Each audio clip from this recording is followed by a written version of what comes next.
muy particular del 24 de marzo. Veo que además hay gente joven escuchando esto y nos interesa, sobre todo nos interesa que puedan acceder al pensamiento que tenemos sobre el 24 de marzo. Nos costó muchos años poder llevar este debate que estamos teniendo acá, porque inmediatamente de producido el golpe militar y sobre todo después de asumido el primer gobierno por el voto popular, la visión que acaba de dar Daniel, lo mismo que la que voy a dar yo, era muy difícil discutirla en esos años. Nos vendía la historia, sobre todo la gran mayoría, diría casi el 100% de los organismos de derechos humanos, gran parte de las izquierdas tradicionales, básicamente algunas de las izquierdas electoralistas de hoy en día, nos vendía la historia como elementos absolutamente despejados, desilvanados de la historia argentina. Y entonces pareciera que el 24 de marzo fue una cosa que apareció de un día para otro, hombres malos que salieron a matar chicos buenos, una cosa más o menos parecida. En nuestra organización, Convocatoria Segunda Independencia, nosotros somos una organización anticapitalista, antiimperialista, pero además una organización profundamente latinoamericanista e indigenista. Nosotros entendemos que desde que el primer colonialista puso su planta en nuestra América, hace 500 años, se inició una guerra muy dura, despiadada, en toda nuestra América. Una guerra sangrienta, que además vino a hacer una guerra de rapiña, una guerra de saqueo. Esa guerra produjo los primeros genocidios. Cientos de millones de seres humanos que había en la Argentina antes de la colonización fueron exterminados, sometidos a esclavitud. Es decir, hubo todo un avance de los países básicamente de Europa sobre nuestro territorio. Y ahí empieza una guerra. Por un lado una guerra de saqueo, por otro lado una guerra de resistencia. En términos violentos en algunos casos, chicos, en términos muy violentos y a veces en términos menos violentos. Nosotros decimos que esa guerra va a terminar, que persiste hasta nuestros días, y va a terminar cuando el último capitalista o el último imperialista o colonialista se vaya de nuestras tierras. Hasta tanto, por lo menos para nuestra organización, para Convocatoria Segunda Independencia, esa guerra sigue hoy, actualmente. El propio hecho de que nosotros tengamos 50 millones de habitantes en la Argentina y tengamos la mitad bajo la línea de pobreza, implica justamente que hay una guerra. Eso nos da la explicación de cómo es posible que nosotros alimentemos a 500 millones de seres humanos en todo el mundo. Imagínense, 500 millones de seres humanos alimentados por nuestro trigo, nuestra soja, nuestro maíz, nuestros pescados, nuestras vacas. Imagínense la cantidad de dinero que ingresa en este país, la cantidad de dinero que ingresa en este país. 500 millones de personas viven con nuestros recursos naturales. Y sin embargo nosotros tenemos la mitad de nuestra población bajo la línea de pobreza. Y de esa mitad, casi la mitad en la indigencia absoluta, 8 millones de niños en la indigencia. Eso es el sistema capitalista. El sistema capitalista es, para decirlo en términos muy sencillos, es la explotación de seres humanos para con otros seres humanos. Yo fabrico este vaso que vale 10 pesos pero me pagan medio centavo. Esa es la explotación capitalista, chicas. Esa es la explotación capitalista. Pero además, cuando eso se desarrolla y encima esas grandes empresas se desarrollan y toman forma de países y vienen a sacarme la materia prima de este vaso, eso se transforma en saqueo, en choreo, y eso es el imperialismo. Es decir, países que saquean a otros países. Grandes empresas que vienen a nuestro país a sacarnos nuestro petróleo, nuestra agua, nuestras riquezas minerales. Eso es el imperialismo, es el capitalismo desarrollado.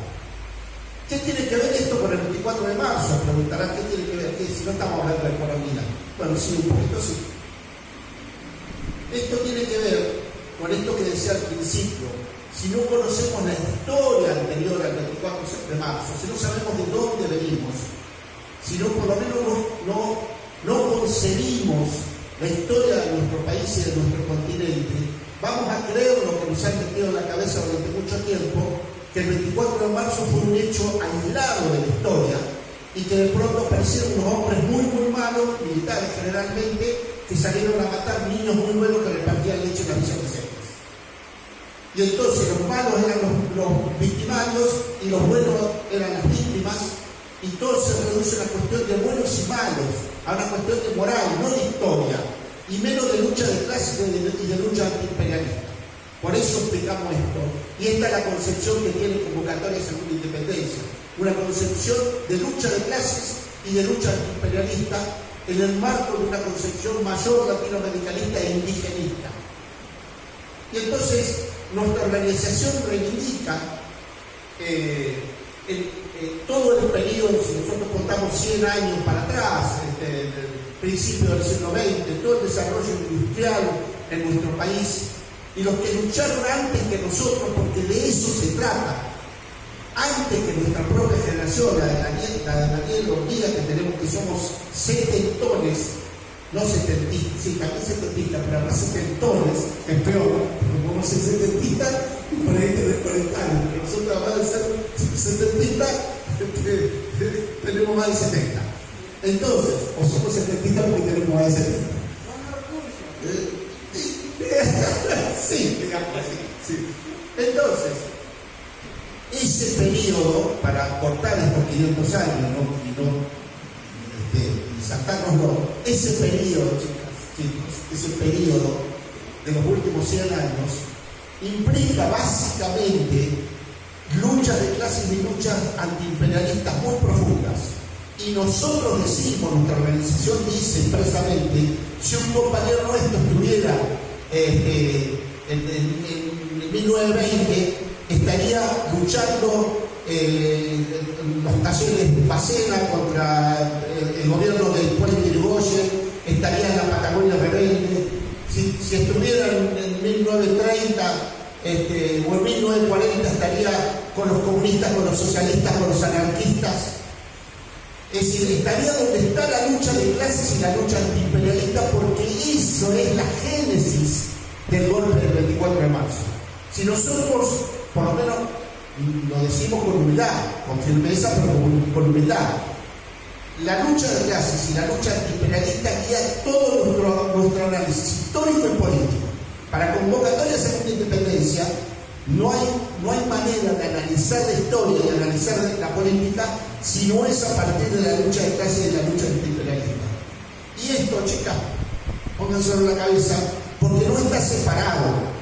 Las discusiones que muchas veces tenemos, sobre todo con los sectores peronistas, kirchneristas, que se llenan muchas veces la boca hablando de antiimperialismo, pero que no pelean contra el origen del imperialismo, que es el capitalismo.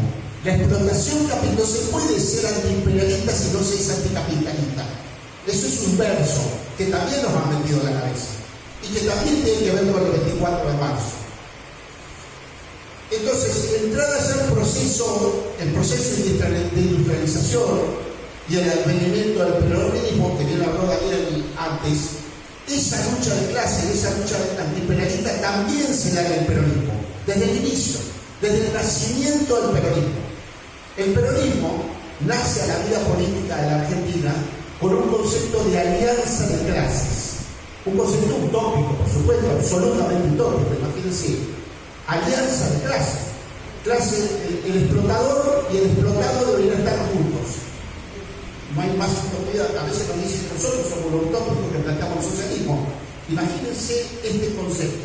La comunidad organizada, la bandera máxima del peronismo, plantea eso. Es decir, un Estado supranacional que pueda regular los intereses de la clase obrera y de la burguesía para que no se enfrenten entre sí. Eso no se puede hacer nunca. Es imposible eso.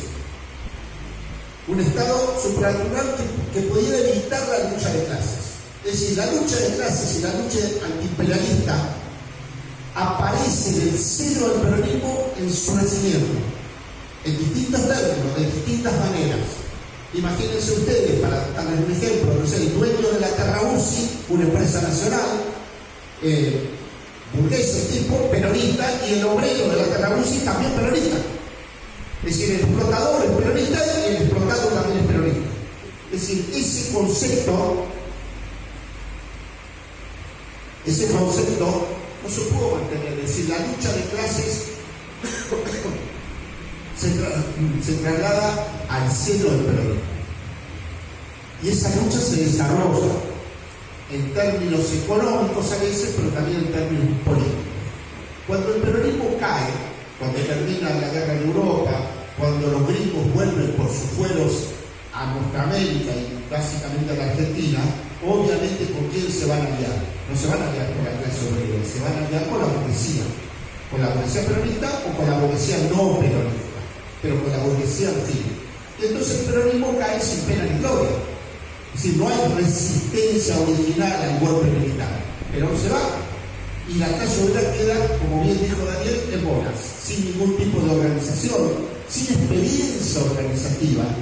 Y ahí aparece uno de los periodos más ricos en la historia del peronismo y en la historia argentina, que fue la resistencia peronista, entre el 57 y el 70 en términos muy generales.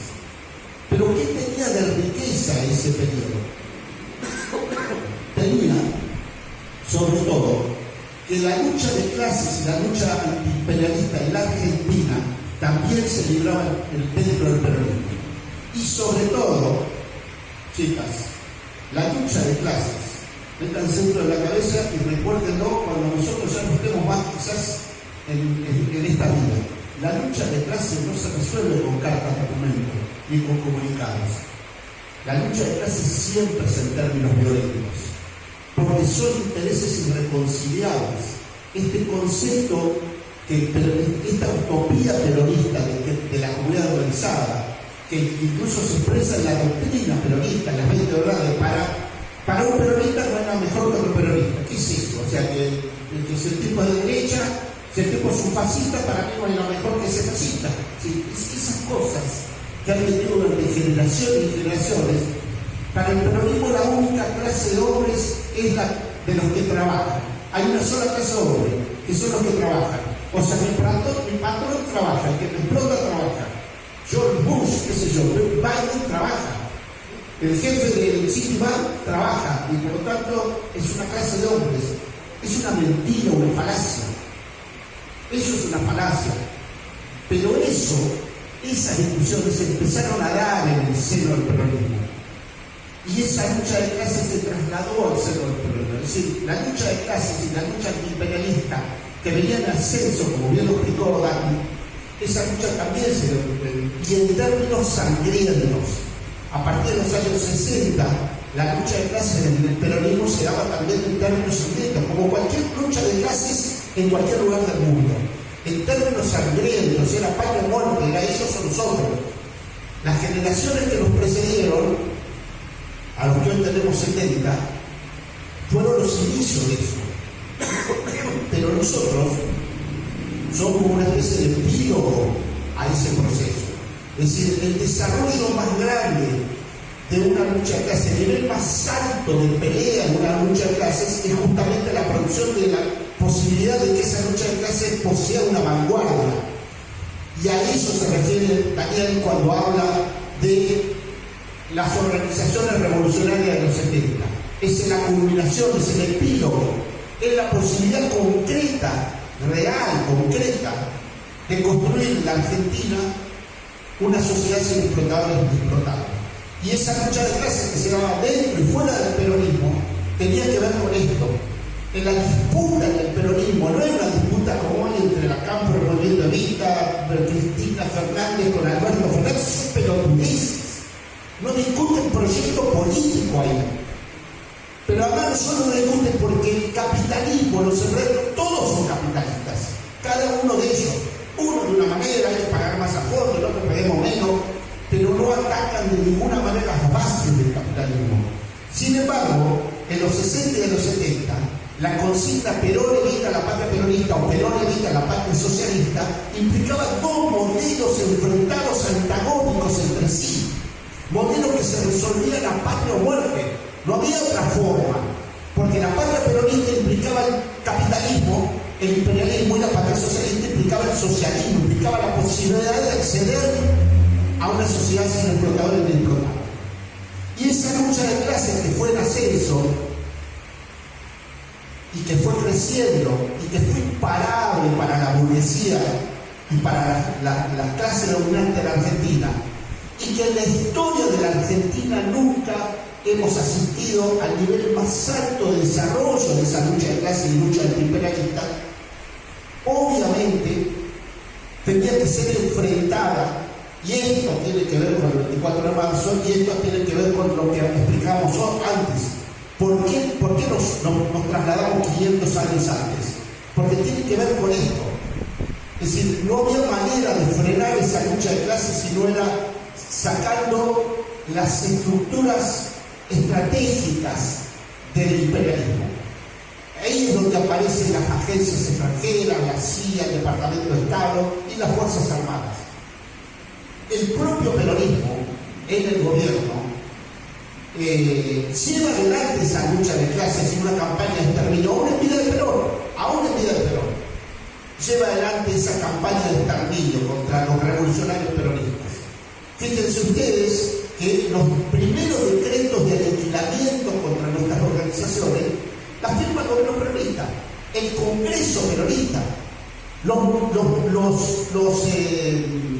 los ministros firman nuestro aniquilamiento, aniquilar a las organizaciones, a estos montoneros. Las primeras campañas militares en Tucumán las designa y las impulsa el gobierno peronista. Y así todo era imposible parar esa lucha de clases. No había manera, porque el desarrollo de la conciencia de la clase obrera de la que habló Adrián recién, eso es imparable si no tomaban la decisión estratégica que tomaron. Aún las campañas de aniquilamiento de las 3A, de la derecha peronista, aún esas campañas de aniquilamiento no podían con nosotros, era muy difícil, porque además detrás de nuestras organizaciones había un nivel altísimo de conciencia de la clase obrera, que tenía que ver con esto que se habló acá, con el renegazo, con un alto nivel de pereza. Y eso es lo que explica el 24 de marzo. El 24 de marzo es la operación estratégica de la oligarquía y el imperialismo. El 24 de marzo vino a intentar resolver la lucha de clases y la lucha antiimperialista en la Argentina y mandar la conciencia a la edad de piedra. Esto que siempre nos dice Rodolfo Bosch, como las clases dominantes, cuando golpean, nos tratan de borrar la historia para que tengamos que empezar de nuevo. Algo más o menos así dice Rodolfo Bosch. Para obligarnos a empezar otra vez. Bueno, eso es lo que hicieron. Vinieron a resolver la lucha de clases dentro del peronismo, a preservar el peronismo capitalista, proimperialista, hasta hoy, hasta este mismo momento.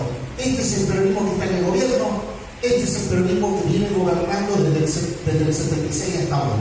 Vino a eliminar a los revolucionarios peronistas, a eliminar a los revolucionarios argentinos, a las organizaciones de las izquierdas o combativas del peronismo y a las organizaciones revolucionarias fuera del peronismo. Vino a resolver esa cuestión. Y entonces el peronismo, que en su momento de disputa de clases, no de esta disputa de si hay que estar con Cristina o con Alberto, estas son pelotudeces, de disputa real, de disputa de poder real, ese peronismo, esa disputa podía implicar que el peronismo podía ser un vehículo para la transformación de la Argentina y llegar a construir una sociedad sin explotadores ni explotados, o un vehículo para la profundización agudización del capitalismo y del imperialismo. Entonces, al aniquilar a los revolucionarios dentro y fuera del peronismo, pero específicamente en el caso del peronismo en esa disputa, y al preservar a los sectores de derecha, a los sectores procapitalistas, el peronismo ya no tenía disputa interna, ya no tenía una lucha de clases en su seno, ya no existía. Es más, ya no tenía sentido ser peronista para los propios revolucionarios. ¿Qué sentido tiene? Sentido tenía cuando había una lucha de clases. Cuando no hay una lucha de clases, cuando no hay una izquierda peronista, cuando en el seno del peronismo no hay estructuras independientes. ¿Qué sentido tiene? El peronismo fue ganado hasta hoy, hasta este mismo momento que estamos dando esta charla, por los sectores procapitalistas y proimperialistas. Y eso, cuando vino los primeros gobiernos elegidos por el voto, eso es lo que no quisieron reconocer ni los organismos de derechos humanos, ni el primer gobierno de Alfonsín, ni el de Menem, ni siquiera el kirchnerismo, y gran parte de las izquierdas institucionalizadas. Entonces, ¿qué nos decían? Esto que hablábamos, no me acuerdo, creo con vos, ¿qué nos, con algunos de los compañeros de Capone, que decían, nuestros hijos, nos decían, nuestros hijos no tienen identidad política. ¿Cómo no tienen identidad política? ¿Cómo? Los compañeros murieron con la bandera del PRT, con la bandera del Montonero, con la bandera del FARC, ¿cómo no tienen identidad política? No, porque si no tenés identidad política, no tenés proyecto político. Y entonces el problema se limitó a que eran víctimas y victimarios, a una cuestión de hombres buenos y hombres malos, a borrar una historia. Y eso duró durante mucho tiempo. Y recién hace muy poco tiempo, 5 o 10 años, recién podemos, gracias a compañeros como Pablo y un montón de compañeros que impulsan esto y que nos permiten la posibilidad de dar otra visión distinta a esta de hombres buenos y hombres malos, que nos permite dar una visión de la historia argentina y cómo un suceso que puede ser descrito en cualquier manual de la escuela primaria o secundaria como y el golpe fue unos militares que de pronto se alzaron. No, a Videla y a Macera los nombró el gobierno peronista. No eran tenientes o coroneles que se alzaron contra sus mandos. No, los designaron generales o almirantes el propio gobierno. Y esto es lo que hay que entender para poder entender el 24 de marzo. El 24 de marzo fue el nivel más alto de irrupción de las clases dominantes del imperialismo para enfrentar la lucha de clases, dentro y fuera del peronismo, y para cortar con ese desarrollo de conciencia, mandarnos la conciencia a la edad de piedra a los sobrevivientes, la posibilidad de que las nuevas generaciones no tengan ni puta idea de lo que pasó, mostrarnos una versión endulcorada de la historia, una versión moralina, una versión moral de la historia, donde además la lucha de clase y la lucha antiperonista queda completamente desconectada. Y esto es contra lo que tenemos que luchar hoy. Nuestra organización Convocatoria de Salud e Independencia es un esfuerzo tremendo, no solo en nuestra formación de cuadro propio interno, sino además en intentar que estos conceptos puedan ser apropiados por otras compañeras y compañeros, no para entrar a nuestra organización, sino para, a partir de estos conceptos, poder construir las propias realidades que tengan en los lugares donde estén, porque de eso se trata. Se trata de reconstruir nuevamente las estructuras para poder canalizar de nuevo la lucha de clases y la lucha antiimperialista. Las masas por sí solas en la calle nos van a producir la situación que vimos el 19 y 20 del 2001, 60 muertos en 2 días, que se vayan todos, se fue ninguno, el que era menemista se hizo kirchnerista. El que ayer era menemista hoy es el kirchnerista de la primera hora y no se fue nadie. Entonces, ¿qué enseñanza nos muestra esto? Nos muestra la fortaleza del pueblo en la calle y de la lucha del pueblo y la debilidad del propio pueblo cuando no tiene organizaciones revolucionarias insertas en la clase obrera, en el pueblo, que las puedan conducir a una victoria y poder desde ahí transformar. Porque de lo que se trata, y la otra cuestión que nos han sacado, nos han borrado de la memoria. Es más, nos han obligado a no pensar eso. Es la cuestión del poder, de lo que se trata. Es del poder, de la lucha por el poder, de disputar el poder. ¿Qué significa? Saco a los que están ahí, que son los representantes de nuestro enemigo, y pongo a los buenos. Eso es el poder. Esa consigna, cuando nosotros decíamos qué lindo que va a ser el hospital de niños del Sheraton Hotel, esa consigna implica poder. ¿Qué estamos diciendo? Vamos a llevar el poder, vamos a sacar, vamos a expropiar ese hotel de lujoso y vamos a poner el hospital de niños ahí. ¿Desde dónde lo hacemos? Desde el poder. Y entonces por eso fluyeron los últimos años, no solo las izquierdas tradicionales, sino las nuevas izquierdas que se llaman autonomistas, ¿qué es eso? Este concepto que nos viene de Europa, sobre todo, que se puede luchar contra el imperialismo sin tomar el poder. Se puede luchar contra el capitalismo sin tomar el poder. Horowitz, Toninelli, estos gringos europeos, ¿no? Bien formateados por los yanquis, que nos dicen, sí, está bien, se puede ser socialista, se puede ser anticapitalista, luchar contra nosotros, pero el poder no. No se discute, de lo que se trata es del poder.